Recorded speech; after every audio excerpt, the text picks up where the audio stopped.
आम आदमी पार्टी का सारा फोकस गुजरात पर है। गुजरात में येन केन प्रकारेण कैसे भी करके आम आदमी पार्टी बीजेपी को सत्ता से बेदखल करना चाहती है और कांग्रेस को लड़ाई से बाहर करना चाहती है और खुद सत्ता पर काबिज होना चाहती है। लेकिन यह बात चाहने भर से नहीं होगा, यह आम आदमी पार्टी को भी पता है और आम आदमी पार्टी के राष्ट्रीय संयोजक अरविंद केजरीवाल को भी अच्छे से पता है। इसलिए जब कोई राजनीतिक पार्टी, खासकर बीजेपी और कांग्रेस, आज की तारीख में गुजरात के विधानसभा चुनाव के बारे में नहीं सोच रहे हैं, उससे पहले ही अरविंद केजरीवाल ने अपने मोहरे बिछाने शुरू कर दिए हैं, मुद्दे पकड़ने शुरू कर दिए हैं, विधानसभावार समस्याओं को पकड़ना शुरू कर दिया है और जनप्रतिनिधियों को एक तरीके से झकझोरना शुरू कर दिया है। जो मुख्य विपक्षी का काम होता है गुजरात के अंदर, वो आम आदमी पार्टी जमीन पर करती हुई दिखाई दे रही है।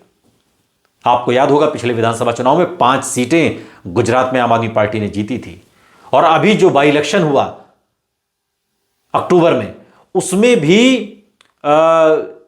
अक्टूबर में नहीं, उससे पहले हुआ, उसमें भी आम आदमी पार्टी ने जो सीट जीती, उस सीट पर कब्जा जमाने के बाद आम आदमी पार्टी में एक जोश आया है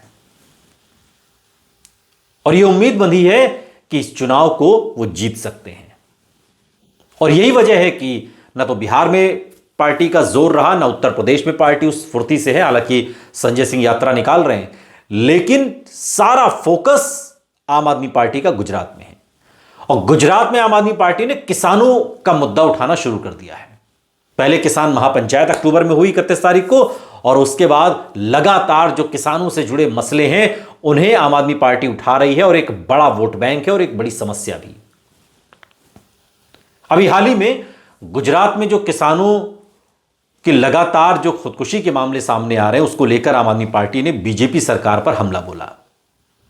पार्टी के गुजरात के सह प्रभारी दुर्गेश पाठक और आम आदमी पार्टी की मुख्य प्रवक्ता प्रियंका कक्कड़ ने एक प्रेस कॉन्फ्रेंस की और उस प्रेस कॉन्फ्रेंस में उन्होंने बताया कि पिछले 25 दिनों में गुजरात के अंदर 6 किसानों ने खुदकुशी कर ली। और यह घटना बताती है कि हालात कितने खराब हैं, कितनी दयनीय स्थिति बनी हुई है कि किसान 21वीं सदी में कर्ज के बोझ तले दबकर खुदकुशी करने को मजबूर है। यह शर्म की बात है, जहां दशकों से बीजेपी की सरकार है, 2 दशक से अधिक का समय हो गया बीजेपी को वहां पर। यह घटना दिखाती है कि हालात कितने खराब हैं और सरकार पूरी तरीके से संवेदनहीन बनी हुई है। और अगर संवेदनहीन न बनी होती तो खुदकुशी का आंकड़ा 1 से 6 न पहुंचता। मुझे लगता है इस देश में किसानों के मुद्दों पर बहुत सारी बातें कही जा चुकी हैं और ये ऐसा कोई कॉम्प्लिकेटेड इशू नहीं है कि जिसके ऊपर कोई बहुत ज़्यादा बड़े रिसर्च की ज़रूरत है, कोई बहुत बड़े बड़े लोगों को बिठाने की ज़रूरत है। बड़ी सिंपल सा इशू है, लेकिन अगर नीयत आपकी अच्छी हो तो आप उस इशू को रिजॉल्व कर लेते हैं। अगर आपकी नीयत अच्छी ना हो तो शायद उस इशू को रिजॉल्व करने में आपको बड़ी दिक्कत आती है।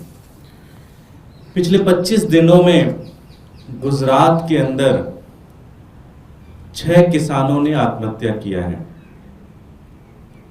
ये 6 किसान जूनागढ़ ऊना तालुका से एक साथी आते हैं। मैं नाम जानबूझकर नहीं ले रहा हूं कि अच्छी चीज नहीं है। बिछिया जसदन विधानसभा के अंदर एक जगह आती है बिछिया, वहां पे एक किसान ने आत्महत्या किया। कोटड़ा संगेड़ी तालुका के अर्दोही गांव के अंदर एक किसान ने आत्महत्या किया। सूत्रापाड़ा तालुका में वहां पर एक किसान ने आत्महत्या किया। विशाभद्र के ईश्वरिया गांव के अंदर एक किसान ने आत्महत्या किया। माडवड़ गांव के अंदर एक किसान ने आत्महत्या किया। ये 6 गांव के अंदर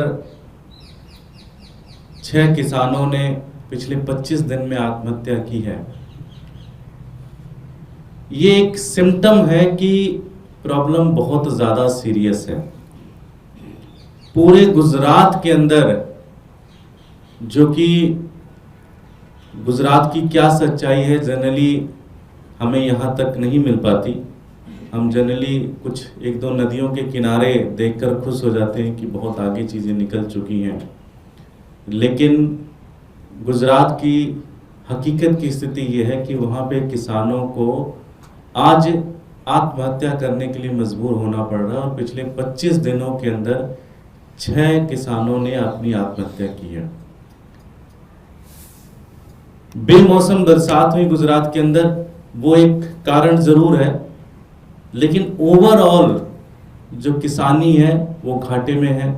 सरकार की तरफ से कोई मदद नहीं है, खाद समय पे नहीं मिल रहा है, बीज समय पे नहीं मिल रहा है, बैंकों से अगर लोन चाहिए तो वो समय पे नहीं मिल रहा है, बिचौलियों से लोन लेना पड़ रहा है और बिचौलिए बहुत ज़्यादा परेशान कर रहे हैं। ये वही चक्र है जिससे कभी महाराष्ट्र गुजरता था, आज गुजरात भी उस चक्र का फंसता हुआ नजर आ रहा है। और पिछले 25 दिनों के अंदर 6 किसानों की आत्महत्या इसका सबसे बड़ा जीता जागता सबूत है। दुर्गेश पाठक कहते हैं कि बीजेपी सरकार के दमन और कर्ज के बोझ से परेशान किसान खुदकुशी के लिए मजबूर हो रहे हैं।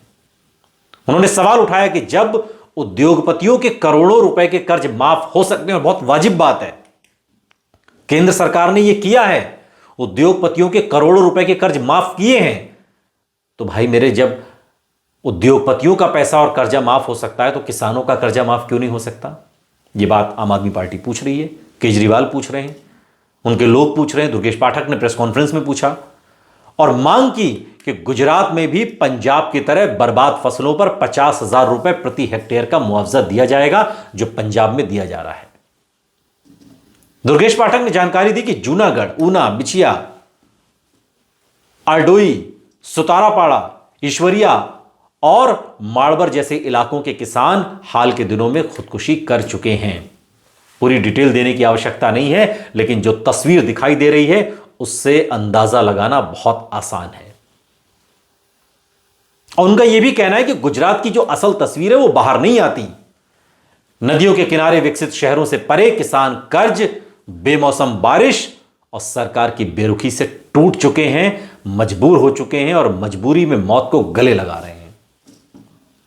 खाद, बीज, बैंक लोन समय पर नहीं मिलते और बिचौलिए ऊंचा ऊंचा ब्याज देते हैं और ऊंचे ब्याज पर पैसा देकर किसानों का शोषण करते हैं। किसान ब्याज देते देते सारी जिंदगी खत्म हो जाती है उसकी, लेकिन वो मूल तक नहीं पहुंच पाता। आज भी 21वीं सदी में यह हाल है। और प्रियंका कक्कड़, जो आम आदमी पार्टी की प्रवक्ता है, वो कहती हैं कि पंजाब में बाढ़ से बर्बाद फसल पर आम आदमी पार्टी की सरकार रिकॉर्ड 30 दिनों में, 30 से 31 नहीं हो रहा, 30 दिनों में किसानों को 50,000 रुपए प्रति हेक्टेयर का मुआवजा दे रही है। और इसके उलट केंद्र सरकार ने पंजाब के लिए 1600 करोड़ के पैकेज की घोषणा कर दी, लेकिन आज तक एक पैसा दिया नहीं है। ये जो सौतेला व्यवहार होता है ना, ये नहीं होना चाहिए राजनीति में। देखिए, विरोधाभास अपनी जगह है, आप उनके विरोध की राजनीति करिए, वो आपके विरोध की राजनीति करें, ये सारी चीजें चलती हैं, लेकिन ये काम मत करिए कि पैसा आपने रोक दिया, पैसा नहीं मिल रहा, आपके राज्य में किसान खुदकुशी कर रहे हैं। तो ये, और इस पर इसको थोड़ा सा अगर पॉलिटिकली समझें तो अरविंद केजरीवाल किसानों के मुद्दे को गुजरात में पकड़ रहे हैं, किसानों की समस्याओं को पकड़ रहे हैं और उनके समाधान का भरोसा भी दे रहे हैं सरकार बनने पर। तो ये जो तैयारी है, ये बता रही है कि अरविंद केजरीवाल के लिए, आम आदमी पार्टी के लिए गुजरात का आगामी विधानसभा चुनाव कितना महत्वपूर्ण है कि उसकी तैयारी अभी से शुरू हो गई है।